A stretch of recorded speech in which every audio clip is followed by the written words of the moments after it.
నేను ఏమాత్రం మొహమాటం లేకుండా, ఏ పార్టీకి సంబంధం లేకుండా తెలంగాణ బిడ్డగా, తెలంగాణ ఆడబిడ్డలకు ఉండేటటువంటి పౌరుషాన్ని ప్రదర్శిస్తూ నాకు వచ్చినటువంటి ప్రతి ఒక్క అంశాన్ని కూడా ప్రజలతో షేర్ చేసుకుంటున్నాను. నేను దాంతో ఏమవుతుంది, చాలా మంది యొక్క అక్రమాల పుట్టలు కదులుతున్నాయి, వాళ్ళ పాపాల పునాదులు కదులుతున్నాయి. దాంతో నా మీద దాడి ప్రారంభించింది. ఏంది దాడి?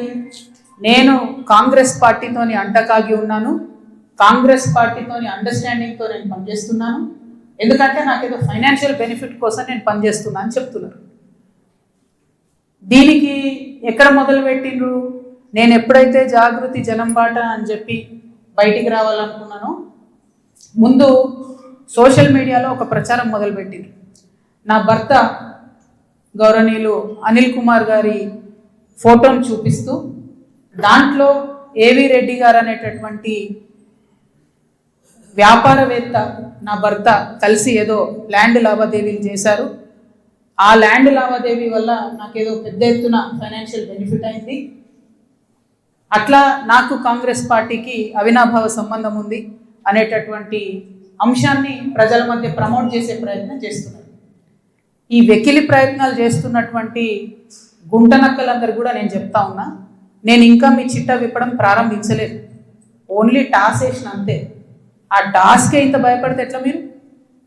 ముంగటి ఇంకా టెస్ట్ మ్యాచ్ ఉంది, మామూలుగా అనుకుంటారే ఇది కథ. జస్ట్ టాసే, ఇప్పటికే గెలిచినాం ఆల్రెడీ మేము జాగ్రత్తలు. ఎందుకు భయపడుతున్నారు మీరు ఇంతగా?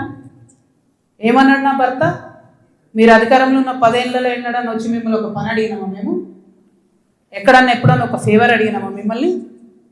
ఒక్క విషయంలో అన్నా అవుట్ ఆఫ్ ద వే పోయి ఏ ఒక్క మంత్రితోని కానీ, కేసీఆర్ గారితో కానీ, కేటీఆర్ గారితో కానీ, హరీష్ రావు గారితో కానీ, నా భర్త కానీ, నేను కానీ ఏమన్నా ఫేవర్ తీసుకుని ఉంటే చెప్పండి, దమ్ముంటే చెప్పండి. ఊరుకుంటుంటే తమాషాలు చేస్తున్నారు. మీరు వెకిలి ప్రయత్నాలు మానుకోండి. నేను మీ మీద చేసినటువంటి ఆరోపణలకు మీకు దమ్ముంటే, సిగ్గుంటే, ప్రజాస్వామ్యంలో ప్రజల మధ్యలో ఉండాలనుకుంటే జవాబు చెప్పండి. అంతేగాని నా మీద మొరిగేటటువంటి వాళ్ళందరినీ వదిలిపెట్టి ఏది పడుతుంది మాట్లాడితే నేను చూస్తూ ఊరుకుంటాను అనుకోవద్దు.